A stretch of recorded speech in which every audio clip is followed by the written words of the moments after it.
ತಮ್ಮೆಲ್ಲರಿಗೂ ಸ್ಪರ್ಧಾ tutorial YouTube ಚಾನಲ್ಗೆ ಸ್ವಾಗತ. ಇವತ್ತಿನ ತರಗತಿಯೊಳಗೆ ನಾವೇನು ಮಾಡೋಣ ಅಂದ್ರೆ ಕನ್ನಡ ವ್ಯಾಕರಣದಲ್ಲಿ ಬರುವಂಥ ವಚನಗಳ ಬಗ್ಗೆ ಅಧ್ಯಯನ ಮಾಡೋಣ ಅಂತ. ಹಿಂದಿನ ತರಗತಿಯೊಳಗೆ ನಾವೇನು ಮಾಡೀವಿ, ವ್ಯಾಕರಣ ಅಂದ್ರೆ ಸ್ಟಾರ್ಟಿಂಗ್ ಸ್ವರಗಳು ಮತ್ತು ವ್ಯಂಜನಗಳು, ಯೋಗವಾಹಕಗಳಾಯಿತು, ಸಂಯುಕ್ತಾಕ್ಷರ ಆಯಿತು, ಗುಣಿತಾಕ್ಷರ ಆಯಿತು, ಇವುಗಳು ಎಲ್ಲವುಗಳ ಬಗ್ಗೆ ಅಧ್ಯಯನ ಮಾಡ್ತಾ ಬಂದೀವಿ. ಹಾಗಾದರೆ ಇವತ್ತಿನ ತರಗತಿಯೊಳಗೆ ನಾವೇನು ಮಾಡೋಣ ಅಂದ್ರೆ ವಚನಗಳ ಬಗ್ಗೆ ಅಧ್ಯಯನ ಮಾಡೋಣ. ಯಾವುದ್ರ ಬಗ್ಗೆ ಅಂದರೆ ವಚನಗಳು.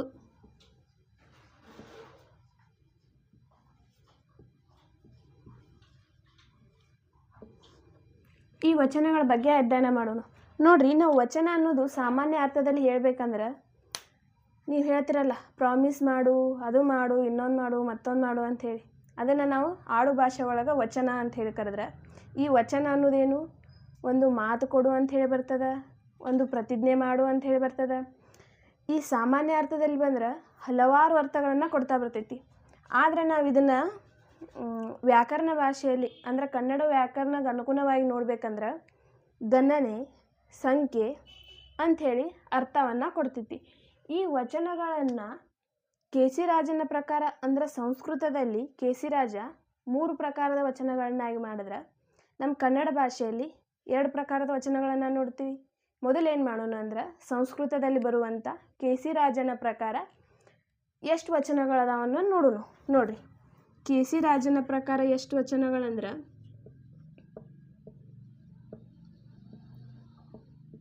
ಕೆ ಸಿ ರಾಜನ ಪ್ರಕಾರ 3 ವಚನಗಳನ್ನು ನೋಡ್ತೀವಿ. ಆ ವಚನಗಳು ಯಾವ್ಯಾವಂದ್ರೆ, ಮೊದಲೇದು ಏಕವಚನ ಅಂತ ನೋಡ್ತೀವಿ, ಎರಡನೇದು ದ್ವಿವಚನ ಅಂತ ನೋಡ್ತೀವಿ, ಮೂರನೇದು ಬಹುವಚನ ಅಂತ ನೋಡ್ತೀವಿ. ಏನು ನೋಡ್ತೀವಿ? ಕೆ ಸಿ ರಾಜನ ಪ್ರಕಾರ 3 ವಚನಗಳನ್ನು ನೋಡ್ತೀವಿ. ಅವ್ಯಾವಂದ್ರೆ ಮೊದಲೇದು ಏಕವಚನ, ಎರಡನೇದು ದ್ವಿವಚನ, ಇನ್ನು ಮೂರನೇದು ಬಂದು ಬಹುವಚನ ಅಂತ ಹೇಳಿ ನೋಡ್ತೀವಿ. ಇಲ್ಲಿ ನೋಡ್ರಿ, ಈ ಏಕವಚನ ಅನ್ನೋದು ಏನನ್ನ ಸೂಚಿಸ್ತೈತೆ ಅಂದ್ರೆ ಒಂದೇ ಒಂದು ಅನ್ನೋದನ್ನು ಏಕವಚನ ತೋರಿಸಿದ್ರೆ ಇದು 2 ಅಂದ್ರೆ ನಿರ್ದಿಷ್ಟವಾಗಿ 2 ಇರ್ಬೇಕಂತ ಹೇಳಿ ದ್ವಿವಚನ ತೋರಿಸ್ತೈತಿ. ಅದೇ ರೀತಿ ಬಹುವಚನ ಏನು ತೋರಿಸ್ತೈತೆ ಅಂದ್ರೆ 2ಕ್ಕಿಂತ ಹೆಚ್ಚು ಅನ್ನೋದನ್ನು ತೋರಿಸ್ತೈತೆ. 2ಕ್ಕಿಂತ ಅಧಿಕವಾದದ್ದು. ನೋಡ್ರಿ, ಏಕವಚನ ಅನ್ನೋದು ಒಂದೇ ಒಂದು ರೀತಿ ವಚನವನ್ನು ಹೊಂದಿರಬೇಕು. ದ್ವಿವಚನ ಅನ್ನೋದು ನಿರ್ದಿಷ್ಟವಾಗಿ 2 ಮಾತ್ರ ಹೊಂದಿರಬೇಕು. ಬಹುವಚನ ಅನ್ನೋದು 2ಕ್ಕಿಂತ ಹೆಚ್ಚು ಅಥವಾ 2 ಮಾತ್ರ ಹೊಂದಿರಬೇಕು. ಅದಕ್ಕೆ ನೋಡ್ರಿ, ಈ ಉದಾಹರಣೆ ನೋಡ್ಕೊತಾ ಬಂದ್ರೆ ಈ ಏಕವಚನ ಒಳಗೆ ಹುಡುಗ, ಹುಡುಗಿ, ಮಗು ಅಂತ ಹೇಳಕ್ಕೆ ಬರಲ್ಲ. ಇಲ್ಲಿ ಮಗು ಅನ್ನೋದು ಮುಂದೆ ಬರ್ತೈತಿ, ಅದ್ರ ಬಗ್ಗೆ ಮುಂದೆ ಹೇಳ್ತೀನಿ ಮಗು ಬಗ್ಗೆ. ಇಲ್ಲಿ ನೋಡ್ರಿ, ಏಕವಚನ ಒಳಗೆ ಮೊದಲ ಹುಡುಗ ಅಂತ ನೋಡ್ತೀರಿ, ಹುಡುಗಿ ಅಂತ ನೋಡ್ತೀರಿ. ಈ ಏಕವಚನಕ್ಕೆ ಅಂದ್ರೆ ಇಲ್ಲಿ ಒಂದೇ ಒಂದು ಐತೆ ಅನ್ನೋದನ್ನು ಸೂಚಿಸ್ಬೇಕದು ಏಕವಚನ. ಆದ್ರೆ ದ್ವಿವಚನ ಹೇಳ್ತೀನಿ. ಬಹುವಚನ ಹೆಂಗೆ? ಇಲ್ಲಿ ನೋಡ್ರಿ, ಹುಡುಗರು, ಇಲ್ಲಿ ನಿರ್ದಿಷ್ಟವಾಗಿ ಹೇಳಕ್ಕೆ ಬರ್ತೈತೆ ಹುಡುಗ ಒಬ್ಬನೇ ಅದಾನೆ, ಇಬ್ಬರೇ ಅದಾರ ಅಂತೇಳಿ ಇಲ್ಲ. ಹುಡುಗರು ಅಂದ್ರೆ ಅಲ್ಲಿ ಇಬ್ಬರು ಇರ್ಬೋದು, ಇಬ್ಬರಿಗಿಂತ ಹೆಚ್ಚು ಇರ್ಬೋದು. ಅದಕ್ಕೆ ನಾವು ಬಹುವಚನ ಅಂತೀವಿ. ಅದೇ ರೀತಿ ನೋಡ್ರಿ, ಹುಡುಗಿಯರು,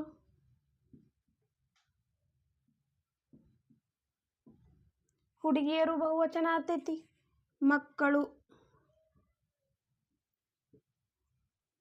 ಈ ಮಕ್ಕಳು ಅನ್ನೋದು ಕೂಡ ಯಾವ ವಚನ ಆಗ್ತೈತಿ? ಬಹುವಚನ ಆಗ್ತೈತಿ. ಆದ್ರೆ ಇಲ್ಲಿ ಕೆ ಸಿ ರಾಜ ಏನು ಹೇಳ್ತಾನಂದ್ರೆ ಈ ದ್ವಿವಚನ ಅನ್ನೋದು ಕನ್ನಡದೊಳಗೆ ಉಚಿತಂ ಬರ್ಪುದು. ನೋಡ್ರಿ ಏನಂತ ಹೇಳಿ, ಇಲ್ಲಿ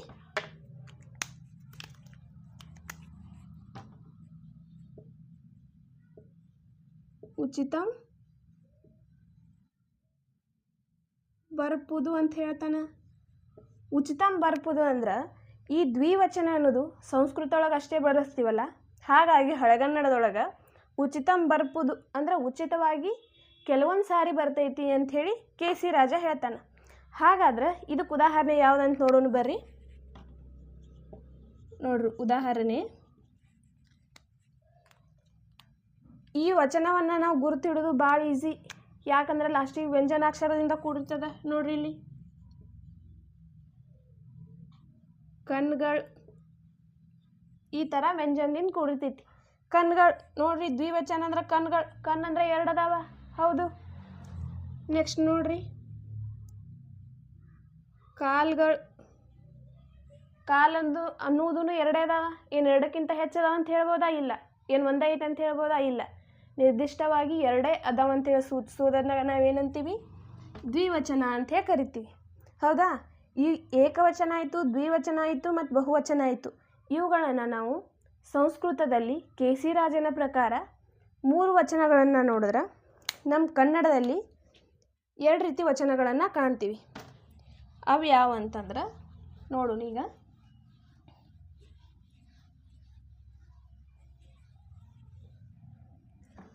ನಮ್ಮ ಕನ್ನಡದಲ್ಲಿ 2 ರೀತಿ ವಚನಗಳನ್ನು ನೋಡ್ತೀವಿ ನಾವು. ಒಂದನೇದು ಯಾವುದಂದ್ರೆ ಏಕವಚನ,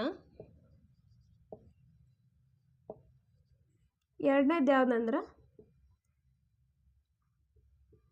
ಬಹುವಚನ ಅಂತೀವಿ. ಇಲ್ಲಿ ನೋಡ್ರಿ, ಈ ಏಕವಚನ ಅನ್ನೋದು ವಸ್ತು ಆಗಿರ್ಬೋದು, ಪ್ರಾಣಿ ಆಗಿರ್ಬೋದು, ಪಕ್ಷಿ ಆಗಿರ್ಬೋದು, ಹಾಗೆ ಈ ಥರ ವಸ್ತುಗಳನ್ನು ಕುರಿತು ಒಂದೇ ಒಂದು ಅಂಥೇಳಿ ಸೂಚಿಸುವಂಥವ್ಕೆ ನಾವೇನಂತೀವಿ? ಏಕವಚನ ಅಂತೀವಿ. ಉದಾಹರಣೆ ನೋಡ್ರಿ, ಕಟ್ಟಡ. ಕಟ್ಟಡ ಅನ್ನೋದು ಒಂದೇ ನಿರ್ದಿಷ್ಟವಾಗಿ ಸೂಚಿಸ್ತದ. ಕಟ್ಟಡಗಳು ಅಂದ್ರೆ ಬಹುವಚನ ಬರ್ತದೆ. ಹೌದಾ? ಕಟ್ಟಡಗಳು. ಈಗ ಇಲ್ಲಿ ಹುಡುಗಿ ಅನ್ನೋದು ಒಬ್ಬಳೇ ಅದಾಳ ಅನ್ನೋದು ಸೂಚಿಸ್ತೈತಿ. ಅದೇ ರೀತಿ ಬಹುವಚನ ಒಳಗೆ ನೋಡ್ರಿ, ಹುಡುಗಿಯರು. ಇಲ್ಲಿ ಒಬ್ಬರಲ್ಲ, 2 ಇರ್ಬೋದು ಅಥವಾ 2ಕ್ಕಿಂತ ಹೆಚ್ಚಿಂದು ಆಗಿರ್ಬೋದು. ಅದನ್ನು ನಾವು ಏಕವಚನ ಮತ್ತು ಬಹುವಚನವನ್ನಾಗಿ ವಿಂಗಡಣೆ ಮಾಡ್ತೀವಿ. ಹಾಗಾದ್ರೆ ಈ ಏಕವಚನ ಒಳಗೆ ಕೆಲವೊಂದಿಷ್ಟು ಬರ್ತಾವೆ. ಅವುಗಳನ್ನು ನಾವು ಭಾವನೆಗಳಿಗೆ ಅನುಗುಣವಾಗಿ ನೋಡಿದ್ರೂ ಸಹ ಅವು ಭಾವನೆಗೆ ಅನುಗುಣವಾಗಿರ್ತಾವೆ. ಇಲ್ಲಿ ನೋಡ್ರಿ, ಈಗ ಬಿಳುಪು.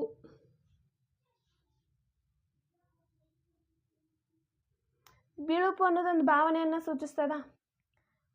ಈ ಬಿಳುಪು ಅನ್ನೋದು ಏಕವಚನ ಆಗುತ್ತಾ ಬಹುವಚನ ಆಗುತ್ತಾ ಅನ್ನೋದು ಎಲ್ಲರಿಗೂ ಸಹಜವಾಗಿ ಕನ್ಫ್ಯೂಸ್ ಆಗೇ ಆಗುತ್ತೆ. ಈ ಬಿಳುಪುಗಳು ಅನ್ನಕ್ಕೆ ಬರಲ್ಲ. ಹೌದಾ? ಈ ಬಿಳುಪು ಅನ್ನೋದು ಭಾವನೆ ಸೂಚಿಸೋದ್ರಿಂದ ಇದನ್ನು ನಾವು ಯಾವುದಕ್ಕೆ ಉದಾಹರಣೆ ಅಂತ ಹೇಳಿ ತಗೋತೀವಿ? ಏಕವಚನಕ್ಕೆ ಉದಾಹರಣೆ ಅಂತ ಹೇಳಿ ತಗೋತೀವಿ. ಹೌದಾ? ಅದೇ ರೀತಿ ಕಪ್ಪು ಅಂತ ತಗೋತೀವಿ. ಇದನ್ನು ಒಂದು ಭಾವನೆಯನ್ನು ಸೂಚಿಸ್ತದ. ಅದೇ ರೀತಿ ನೋಡ್ರಿ, ಹಾಲು ಅಂತ ಹೇಳಿ ತಗೋತೀವಿ. ಇದನ್ನು ಏಕವಚನ. ಈ ಹಾಲು ಅನ್ನೋದು ಹಾಲುಗಳು ಅನ್ನಕ್ಕೆ ಬರ್ತೈತೆ? ಇಲ್ಲ. ಯಾಕೆ ಬರಂಗಿಲ್ಲ ಅಂದ್ರೆ ಹಾಲು ಏನು ಒಂದೇ ಐತಾ 2ನೇ ಐತಾ ಅಂತ ಹೇಳಿ ಗೊತ್ತಾಗುತ್ತಾ? ಇಲ್ಲ. ನಿರ್ದಿಷ್ಟವಾಗಿ ಕೆಲವೊಂದು ಸತಿ ಇಲ್ರಿ, ನಾವು ಪಾಕೆಟ್ ಒಳಗೆ ತೊಗೋತೀವಿ, 2 ಪಾಕೆಟ್ ತೊಗೊಂಡ್ವಿ, 3 ಪಾಕೆಟ್ ತೊಗೊಂಡ್ವಿ. ಪಾಕೆಟ್ ರೀತಿ ಒಳಗೆ ಹೇಳ್ಕೊತಾ ಹೋದ್ರೆ ಅಷ್ಟು ಪಾಕೆಟ್ ಇಷ್ಟು ಪಾಕೆಟ್ ಹಾಲು ಅಂತ ಹೇಳ್ತೀರಿ. ಆದರೆ ಅಲ್ಲಿ ಹಾಲುಗಳು ಅಂಥೇಳಿ ಯೂಸ್ ಮಾಡಲ್ಲ. ಅದೇ ರೀತಿ ಇಲ್ಲಿ ನೋಡ್ರಿ, ಬೆಳದಿಂಗಳು ಅಂತ ಬರ್ತೈತಿ. ನೆಕ್ಸ್ಟ್ ಬೆಳದಿಂಗಳು. ಈ ಬೆಳದಿಂಗಳು ಅನ್ನೋದನ್ನು ಕೂಡ ನಾವು ಏಕವಚನ ಒಳಗೆ ಸೇರಿಸ್ತೀವಿ. ಯಾಕಂದ್ರೆ ಹೇಳಿದೆ ನಾನು, ಭಾವನೆಗಳಿಗೆ ಅನುಗುಣವಾಗಿ ಯಾವ ಶಬ್ದಗಳು ಬರ್ತಾವಲ್ಲ ಅವುಗಳನ್ನು ನಾವೇನು ಮಾಡ್ತೀವಿ ಅಂದ್ರೆ ಏಕವಚನದಲ್ಲಿ ಸೇರಿಸ್ತಾ ಹೋಗ್ತೀವಿ. ಹಾಗಾದ್ರೆ ನೋಡ್ರಿ, ಈಗ ಅದೇ ರೀತಿ ಕೆಲವೊಂದಿಷ್ಟು ನೋಡ್ರಿ, ಇಲ್ಲಿ ಅಕ್ಕ ಅಂಥೇಳಿ ಬರಿತೀನಿ. ಅಕ್ಕ ಅನ್ನೋದು ಏಕವಚನ ಆಯ್ತಾ? ಬಹುವಚನ ಒಳಗೆ ಏನಾಗುತ್ತಾ? ಅಕ್ಕಂದಿರು ಆಗುತ್ತಾ? ಹೌದಾ? ಅಕ್ಕ ಆಯಿತು, ಅಕ್ಕಂದಿರು ಆಯಿತು. ಇಲ್ಲೇನು ಮಾಡ್ತೀನಿ? ಗೆಳೆಯ ಅಂತ ಬರಿತೀನಿ. ಅದೇ ನಾವು ಬಹುವಚನ ಒಳಗೆ ಯಾವ ರೀತಿ ಬರಿತೀವಿ? ಗೆಳೆಯರು.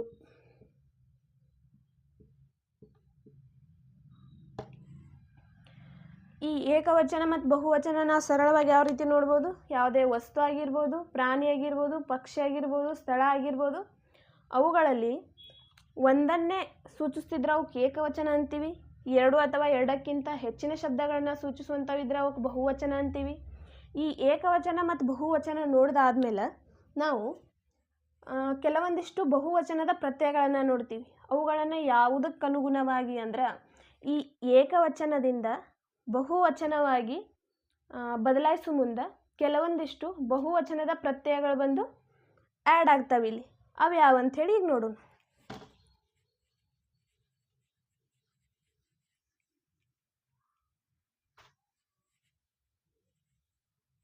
ನಿಮಗೆ ಎಕ್ಸಾಮ್ ಒಳಗೆ ಏಕವಚನಕ್ಕೆ ಯಾವ ಉದಾಹರಣೆ ಆಗ್ತಾವೆ, ಬಹುವಚನಕ್ಕೆ ಯಾವ ಉದಾಹರಣೆ ಆಗ್ತಾವೆ ಅಂತ ಹೇಳಿ ಕೇಳೋದ್ರೊಳಗೆ ಹೆಚ್ಚಿನದಾಗಿ ಫೋಕಸ್ ಮಾಡೋದು ಯಾವುದಕ್ಕೆ ಮಾಡ್ತಾರಂದ್ರೆ ಬಹುವಚನದ ಪ್ರತ್ಯಯಗಳನುಗುಣವಾಗಿ ಎಕ್ಸಾಮ್ದಾಗ ಯಾವ್ದು ಕೇಳ್ಬೇಕಂಥೇಳಿ ಫೋಕಸ್ ಮಾಡಕ್ಕೆ ಕೇಳ್ತಾರೆ.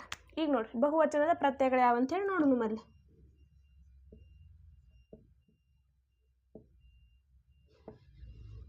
ಬಹುವಚನದ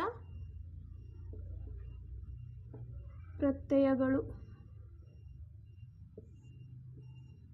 ನೋಡ್ರಿ, ನಾವು ಏಕವಚನ ಆಯಿತು, ಬಹುವಚನ ಆಯಿತು. ಈಗ ನೆಕ್ಸ್ಟ್ ಏನು ನೋಡೋಣ ಅಂದ್ರೆ ಬಹುವಚನದ ಪ್ರತ್ಯಯಗಳು. ಅಂದರೆ ಈಗ ಬಹುವಚನದ ಪ್ರತ್ಯಯಗಳು ಯಾವ ರೀತಿ ಬರ್ತಾವಂದ್ರೆ ಏಕವಚನದಿಂದ ಬಹುವಚನವಾಗಿ ಬದಲಾಯಿಸೋ ಮುಂದೆ ಅಲ್ಲಿ ಕೆಲವೊಂದಿಷ್ಟು ಪ್ರತ್ಯಯಗಳು ಬಂದು ಆ್ಯಡ್ ಆಗ್ತಾವೆ. ಆ ಪ್ರತ್ಯಯಗಳು ಯಾವಂಥೇಳಿ ನೋಡೋಣ. ನೋಡ್ರಿ, ಮೊದಲೇದು ಅರು ಅಂಥೇಳಿ ಬರ್ತದ, ಎರಡನೇದು ಅಂದಿರು ಅಂಥೇಳಿ ಬರ್ತದ, 3 ಗಳು ಅಂಥೇಳಿ ಬರ್ತದ, 4 ಕಳು ಅಂತ ಬರ್ತದ, 5ನೇದು ಯಾವುದಂದ್ರೆ ಹೂ ಅಂಥೇಳಿ ಬರ್ತದ. ಈ 5 ಪ್ರತ್ಯಯಗಳು ಏನದಾವಲ್ಲ ಏಕವಚನದಿಂದ ಬಹುವಚನವಾಗಿ ಬದಲಾಯಿಸೋ ಮುನ್ನ ಸಾಮಾನ್ಯವಾಗಿ ಬರುವಂಥವು. ಈಗ ಮೊದಲೇದು ಯಾವುದ್ರ ಬಗ್ಗೆ ನೋಡೋಣ ಅಂದ್ರೆ ನಾವು ಅರು ಬಗ್ಗೆ ನೋಡೋಣ. ಅರು, ಈಗ ನೋಡ್ರಿ, ಈ ಅರು ಪ್ರತ್ಯಯ ಸಾಮಾನ್ಯವಾಗಿ ನಾವು ಯಾವಾಗ ಬಳಸ್ತೀವಿ ಅಂತಂದ್ರೆ ಉದಾಹರಣೆ ಮೊದಲೇದು ತಗೋನು.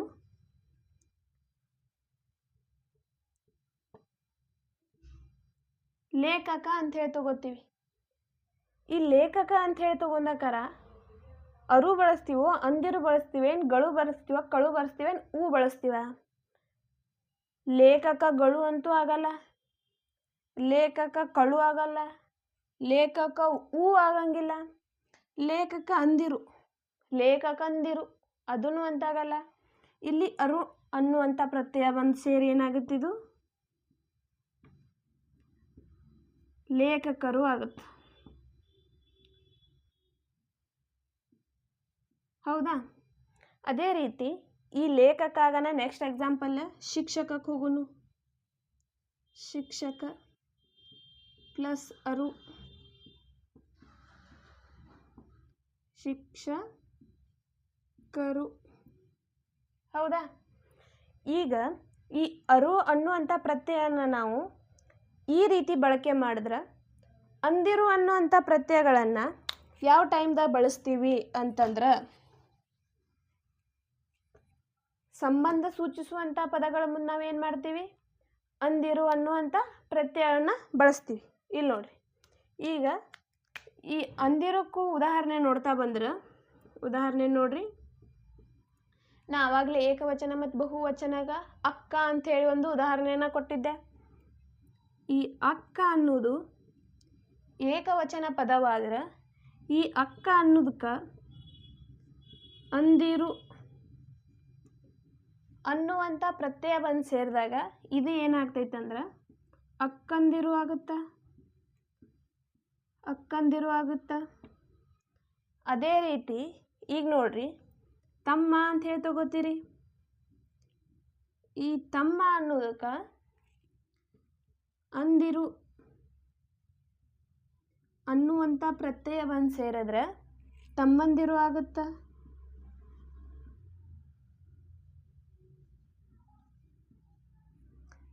ಅದೇ ರೀತಿ ಈಗ ತಂದೆ ಆಗಿರ್ಬೋದು, ತಾಯಿ ಆಗಿರ್ಬೋದು, ಚಿಕ್ಕಪ್ಪ ಆಗಿರ್ಬೋದು, ಚಿಕ್ಕಮ್ಮ ಆಗಿರ್ಬೋದು, ಯಾವುದೇ ರೀತಿಯಾಗಿ ಸಂಬಂಧವನ್ನು ಸೂಚಿಸುವಂಥ ಪದಗಳ ಮುಂದೆ ನಾವೇನು ಮಾಡ್ತೀವಿ ಈ ಅಂದಿರು ಅನ್ನುವಂಥ ಪದವನ್ನು ಬಳಸ್ತೀವಿ. ಅದೇ ರೀತಿ ಈ ಗಳು ಅನ್ನೋದನ್ನು ನಾವು ಯಾವಾಗ ಬಳಸ್ತೀವಿ ಅಂತಂದ್ರೆ ನೋಡ್ರಿ, ಈ ಗಳು ಅನ್ನೋದು ನಪುಸಕ ಲಿಂಗಗಳು ಬಂದಿರ್ತಾವಲ್ಲ, ಆ ಟೈಮ್ದಾಗ ಈ ಗಳು ಅನ್ನುವಂಥ ಪ್ರತ್ಯಯವನ್ನು ಬಳಸ್ತೀವಿ. ನಪುಸಕ ಲಿಂಗಗಳು ನೋಡ್ರಿ, ಮೊದಲು ಕಟ್ಟಡ ಅಂತ ಹೇಳಿ ತಗೋತೀನಿ. ಈ ಕಟ್ಟಡದ ಮುಂದೆ ಗಳು ಅನ್ನುವಂಥ ಪ್ರತ್ಯಯ ಬಂದು ಸೇರಿ ಇದು ಏನಾಗುತ್ತೆ ಅಂದ್ರೆ ಕಟ್ಟಡಗಳು ಆಗುತ್ತಾ. ನೋಡ್ರಿ, ಈ ಕಟ್ಟಡ ಅನ್ನೋದು ಒಂದೇ ಅನ್ನ ಸೂಚಿಸಿದ, ಅದಕ್ಕೆ ಬಹುವಚನದ ಪ್ರತ್ಯಯ ಗಳು ಬಂದಾಕರ ಕಟ್ಟಡಗಳು ಅನ್ನೋದನ್ನು ಇದು ಸೂಚಿಸ್ತೈತಿ. ಅದೇ ರೀತಿ ನೋಡ್ರಿ, ಈಗ ಪುಸ್ತಕ ಅಂತ ಹೇಳ್ತೀನಿ ನಾ, ಹೌದಾ? ಈ ಪುಸ್ತಕಕ್ಕೆ ಗಳು ಅನ್ನುವಂಥ ಬಹುವಚನದ ಪ್ರತ್ಯಯ ಬಂದು ಸೇರಿದಾಗಿದೆ ಏನಾಗುತ್ತಾ ಪುಸ್ತಕಗಳು ಆಗುತ್ತಾ, ಹೌದಾ? ಪುಸ್ತಕಗಳು ಅಂತ ಹೇಳ್ತೀವಿ. ಅದೇ ರೀತಿ ನೀವು ಯಾವುದೇ ನಪುಸಕ ಲಿಂಗಗಳಲ್ಲಿ ಬರುವಂಥ ಉದಾಹರಣೆಗಳನ್ನು ತಗೋರಿ, ಅದ್ರ ಮುಂದೆ ಗಳು ಅನ್ನುವಂಥ ಪ್ರತ್ಯಯಗಳನ್ನು ಸೇರಿಸಿದ್ರೆ ಅಲ್ಲಿ ಬಹುವಚನವಾಗಿ ಮಾರ್ಪಾಡನೆ ಹೊಂದೈತಿ. ಇನ್ನು ನೆಕ್ಸ್ಟ್ ಯಾವುದು ಉಳಿತಂದ್ರೆ ಈ ಕಳು ಮತ್ತು ಹೂ ಉಳಿತು. ಅವುಗಳ ಬಗ್ಗೆನೂ ಈಗ ನೋಡೋಣ ಅಂತ. ಇದಕ್ಕೆ ಒಂದೇ ಒಂದು ಉದಾಹರಣೆ ಬರ್ತೈತಿ. ಯಾವ ಉದಾಹರಣೆ ಇರ್ಬೋದು ಅಂಥೇಳಿ ಈಗಾಗಲೇ ನಿಮ್ಗೆ ತಲೆಯಾಗೂ ಬಂದಿರ್ತೈತಿ. ಯಾವ್ದು ನೋಡ್ರಿ, ಒಂದೇ ಒಂದು ಉದಾಹರಣೆ ಬರ್ತೈತಿ. ಮಗು ಅನ್ನುವಂಥ ಶಬ್ದಕ್ಕೆ ಕಳು ಅನ್ನುವಂಥ ಬಹುವಚನದ ಪ್ರತ್ಯಯ ಬಂದು ಸೇರಿದಾಕರ ಅದು ಯಾವ ವಚನವಾಗಿ ಮಾರ್ಪಡ್ತೈತಿ, ಬಹುವಚನವಾಗಿ ಮಾರ್ಪಟ್ಟಾಗ ಅದೇನಾಗುತ್ತಾ ಮಕ್ಕಳು ಅಂತ ಆಗುತ್ತೆ, ಹೌದಾ? ಈ ಕಳು ಒಳಗೆ ಬರುವಂಥ ಉದಾಹರಣೆ ಒಂದೇ ಒಂದು, ಅದು ಯಾವುದಂದ್ರೆ ಮಗು. ಇನ್ನು ಉಳಿದಿದ್ದು ಯಾವುದು, ಹೂ ಅನ್ನುವಂಥದ್ದು ಉಳಿತು. ಈ ಹೂ ಅನ್ನುವಂಥ ಪ್ರತ್ಯಯಕ್ಕೆ ಉದಾಹರಣೆಗಳನ್ನು ನೋಡ್ಕೋತ ಬಂದ್ರೆ ನಾವೀಗ ನೋಡ್ರಿ, ಮೊದಲೇದ್ದು